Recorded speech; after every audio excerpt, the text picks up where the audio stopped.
Welcome to Transparency with Diana B., a podcast from wealthmanagement.com focused on advisors' personal well-being and healing. In this podcast, we explore some of the deepest struggles and hardships that many advisors face and bring these issues out into the open so that others may find healing. Join us for this journey where we explore ways to overcome the stresses and anxieties as Diana draws from years of expertise and guest experts to manage the personal challenges of advisors. Hello, everyone, and welcome to the latest episode of Transparency with Diana B., a podcast by wealthmanagement.com. My name is Diana Britton, and I'm the managing editor of wealthmanagement.com. For those of you who are new to the podcast, each episode focuses on a personal development issue facing financial advisors and financial services professionals. Guests join me to talk about their journey, dealing with the struggle, and how they found healing. My guest today is Jonathan Greeson. He's the founder of Jonathan Greeson Financial Planning in Pikeville, North Carolina. Jonathan, thank you so much for being here today. Thank you for having me. So Jonathan was born in a small town in North Carolina. He was diagnosed with spinal muscular atrophy when he was just about a year old, and his parents noticed that he was dragging his legs when he was trying to crawl, and he's been in a wheelchair ever since. Spinal muscular atrophy is a genetic disease affecting the central nervous system, peripheral nervous system, and voluntary muscle movement. Aside from that, he's written and published a book called My Online Angel about a romantic relationship he started online. I think you can get that on Amazon, right? Yes, ma'am. Awesome. And he also founded the North Carolina Electric Wheelchair Hockey Association, which is awesome.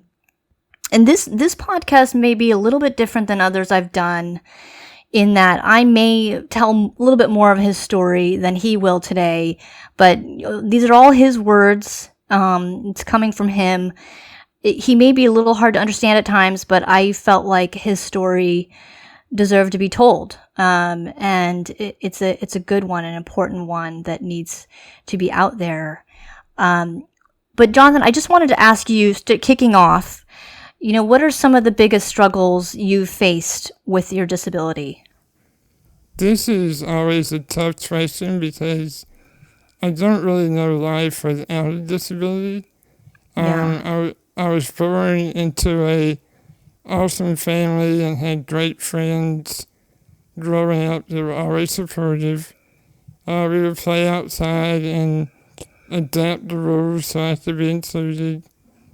I know a lot of kids with disabilities have a hard time with inclusion, but I never really did. I think being an adult is more of a struggle. As a child, there are activities and funding available to help make things more inclusive, but as an adult, you have to create your own opportunities. Plus, most of your childhood friends have their own families and careers, and so you have to build new relationships. And that's a lot easier in a classroom. It's a lot easier in the school setting, right? Mm-hmm. But that's so important to have a family and a community that's supportive growing up. I mean, that probably made things a lot easier for you, but it's still, hard. It's still struggle, right? I mean, it's hard for most of us to imagine not having the use of our legs, being in a wheelchair. I don't have no idea what it's like.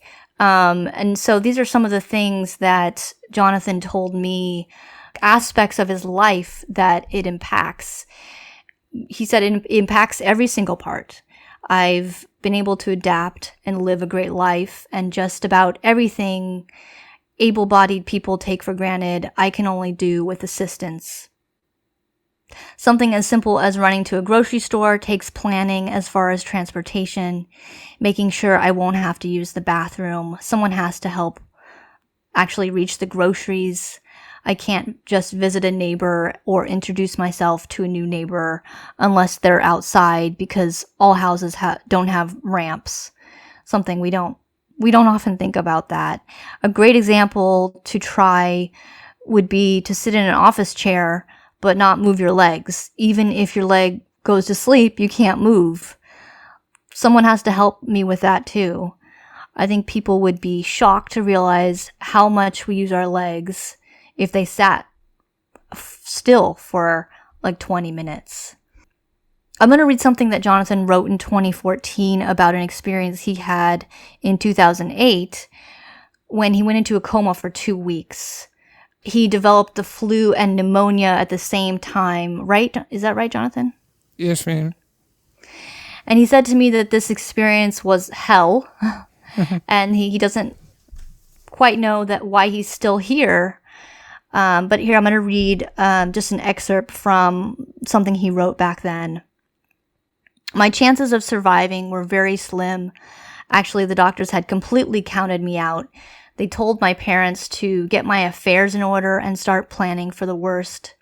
My preacher at that time came in and put holy oil on my head and gave me the last rites, or whatever you want to call it, as I'm sure each denomination has a different term. My friends all came in to be with my family, but nobody really knew what was happening to me during the coma. Sometimes living with a disability can be emotionally taxing. My strength has always come from my faith and my belief that God created me this way for a reason. I could not let someone take that strength away. On the other hand, if my faith is as strong as I say it is, then no skeptic or critic can ever change my mind. Of course, for every critic, this story may help 100 or even 1,000 people, so it might be part of my duty to tell the story. During my coma, I had many crazy dreams. One, however, was the most vivid, real vision I have ever had in my life. I found myself sitting on a bench in a hallway. In the dream, this is the dream. I was alone and I was looking at the floor. It was as if I was watching a movie and my view came from the camera in the upper corner of the hall. Of course, the first thing I noticed was that there was no wheelchair. I was upset with myself because I was just sitting there. After all this time of never being able to walk, why would I ever sit down? Suddenly, the silence was broken by a woman running down the hall. She blew right past me on the bench and stopped at a door. She began beating on the door and it opened for her. A few moments later, the woman returned to the hall and walked up to me. As she stopped in front of me, my view immediately went from the ceiling back into my own eyes. I was staring at her feet when a voice in my head said, "Stand up." As I rose to my feet, I came face to face with my aunt Annette. We lost my aunt to cancer a few years prior to my sickness. She didn't say a word, and neither did I. We just smiled at each other. The same voice or feeling that made me stand up came back to me again as I was looking at her. This time the voice gave me a choice. By now, I started to realize where I was. I could either go one direction, some would call this to the light, or I could go back. I never took my eyes off of Aunt Annette, as I didn't want a movement to be mistaken for a decision. Then the voice said, "You are not done." And a vision flashed of many able-bodied people with disabilities. And the final part was my parents. My mom and dad were in a room on their knees holding hands. I'm not sure if they were praying or just trying to comfort each other. There was no doubt in my mind I wanted to come back. Just so you know, when I fully recovered, we went back to the hospital to visit the nurses and doctors. My parents also went to see the lady in the ICU waiting room. I had never been in that room before, but it was the exact room I saw my parents in during my vision. I was again in the vision. I was again looking at my Aunt Annette, and again nothing was said. She just smiled even bigger, put her arm around me, and walked me back down the hall. She knew my decision. I never looked back in the other direction.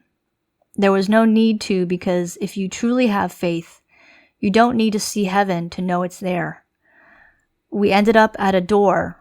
Aunt Annette opened it, and I heard a wake up. I awoke in the hospital, but I had a great peace over me. I knew in my heart that I still had to fight, but I would get better. I'm not sure about everything that he intends for me to do while I'm here on earth, but I believe that my aunt was part of his way of telling me that whether I'm here on earth or with him and my loved ones in heaven, I'm going to be okay. I will say this to all of you that have your doubts. When my aunt was dying, one of her last statements to my mom was, "Don't worry, if something happens to Jonathan, I'll be there waiting to take care of him." Wow, that's a incredible story. And Jonathan, we're so glad that you made it through that time. Me too. It sounds like one of dark times in your life. I want to switch gears a little bit because, a lot of the challenges of being in a wheelchair involve money, right? And so I asked Jonathan about what are some of the expenses involved in having a disability. He says his wheelchairs normally cost around $20,000. Sometimes it's less, but for my needs, it's usually between $15,000 to $25,000.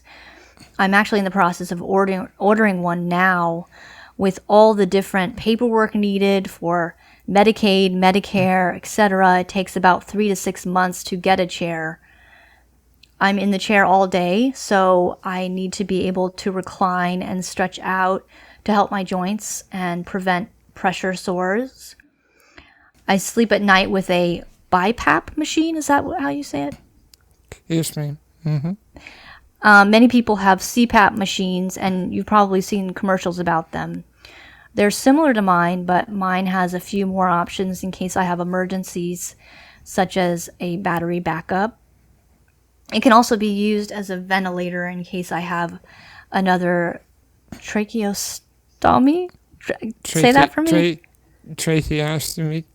Tracheostomy. Okay. Mm-hmm. He says, I'll never use that feature.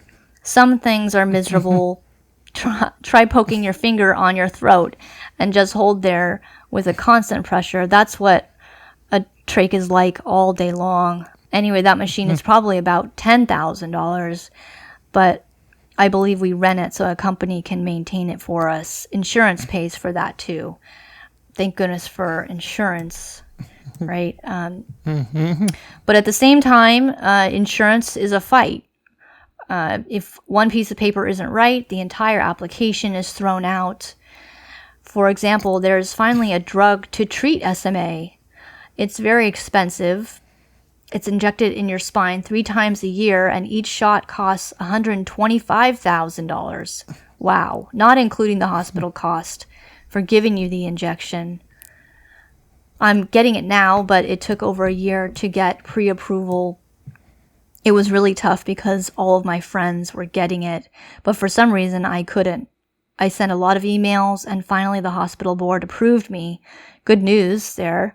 My doctors were great because they would suggest who I should contact because they couldn't do it themselves, and I didn't want them to lose their jobs because of me. The main thing is that we got it done, and I believe the medicine is helping me. Regarding Social Security and Medicaid, they are great programs and help a lot of people, but man, they're a pain in the butt. If you make too much money, you can lose your assistance, which means insurance and everything. There are ways around it, but you have to really want to be successful because learning all of these rules is a full-time job in itself. I can't imagine. What drives me every day is to have enough money where I can get off the system and be truly independent. But it has to be done the right way in a slow building process. The only other options would be to win the lottery or marry someone who is already rich. That's a good option. Yeah, I mean, just reading some of your struggles with Medicaid and Social Security, it's so hard to navigate the bureaucratic systems there. Yeah, it really is. Yeah. Well, Jonathan, what got you interested in becoming a financial advisor? I'm one of those strange people who knew exactly what they wanted to do as a teenager. Mm. Uh, of course, my idea of the career was wrong for me because I wanted to be the Wall Street mogul like you see in the movies and make millions and millions of dollars. And I'm a small town guy, and I believe my impact can be greater here. Yeah. Like the Wolf of Wall Street. Mm-hmm. I asked Jonathan, how accepting or supportive the financial services industry towards people with disabilities and in wheelchairs. And this is what he said. He said, I graduated college in 2004, and it was extremely hard to be a financial advisor. I think part of that was that I couldn't go into a prospect's home, play golf, or take them to a nice dinner, which is in this industry is a lot of how advisors build their book of business. I couldn't even get into one of those offices for the interview because they had like 30 steps. I didn't get that job, but the owner had a nice Rolls Royce in the parking lot for me to look at, so that was neat. I think my main problem was that I was fresh out of college and didn't bring a list of clients with me. Firms weren't too excited about my dream of building wealth through long-term relationships where accounts start small. One firm even said I was too nice. I thought that was a good thing. Anyway, when my friend Wes introduced me to Formula Folios, they immediately felt like home. They didn't care about my disability at all. They just wanted me to chase my dream. I'm never pressured about my low AUM. I'm sure they want me to have more, and so do I, but they know I'm building something different. I think they're designed perfectly for me and other independent advisors. Jonathan, I know, can you explain what Formula Folios is? Is it a independent RIA? Is it a custodian? It's an independent RIA. That you're affiliated with through? Right. Yes, Yeah, ma'am. okay. Gotcha, okay. And what would you say, how has being in a wheelchair most of your life shaped who you are today? I think it's helped my perspective. When I fail at something, I know it's not the end of the world. It's Yeah. a small roadblock, and I may just need to find another way. I guess I don't sweat the small stuff as much. My feeling is that if your biggest problem is a famous person saying something crazy or seeing something offensive on Facebook, then your life's pretty good. I'd like to figure out how to get 24-hour care without going into a facility where my parents can no longer help me. So to me, that's important, and not what a politician said this week. Yeah. Yeah, that's a good perspective to have. Like you said, it sounds like a lot of more of the challenges for you have been as an adult, not when you were a child. And that's something that you have to think about. How have you found healing in your life? I mean, it's difficult. And what's carried you through the hard times? Right, definitely my faith.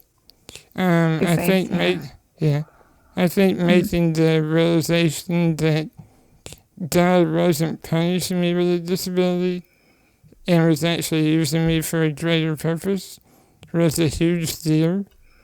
God never promised that we would have an easy life, but we are promised eternal life through Jesus Christ, and that eternal life sounds good to me, so I'm focused on that. Of course, he definitely gave me the right family as well. I don't think I would have made it this far without their support.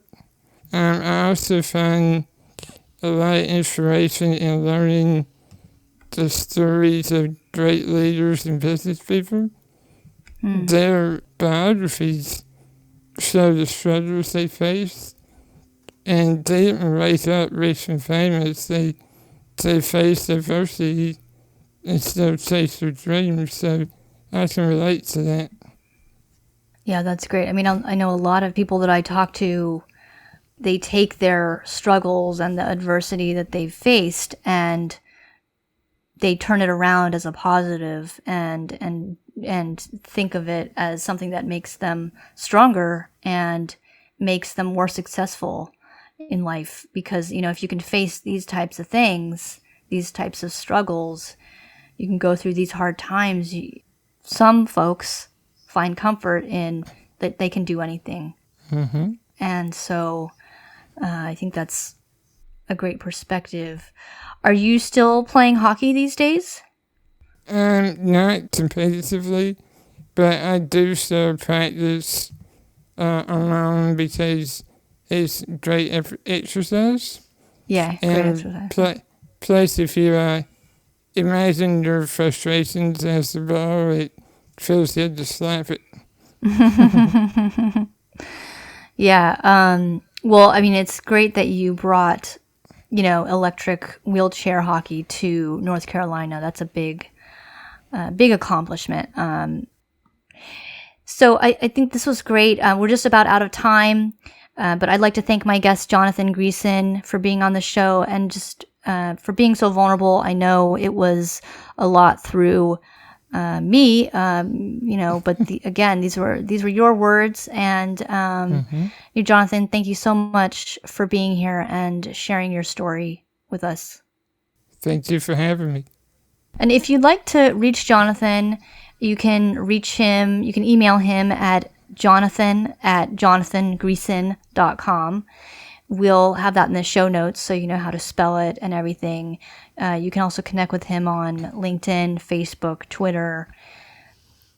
He'd love to connect with anyone. So if you yourself have a struggle and you wish to share your experiences and help others in similar situations, please feel free to reach out to me at transparencywithdianab@gmail.com.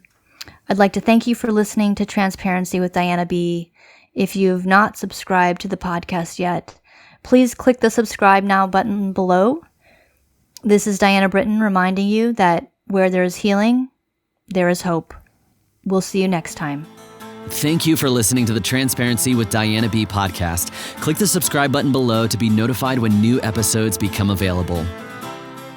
The information covered and posted represents the views and opinions of the guest and does not necessarily represent the views or opinions of wealthmanagement.com. The content has been made available for informational and educational purposes only. The content is not intended to be a substitute for professional advice. Always seek the advice of your healthcare provider with any questions you have regarding your particular situation.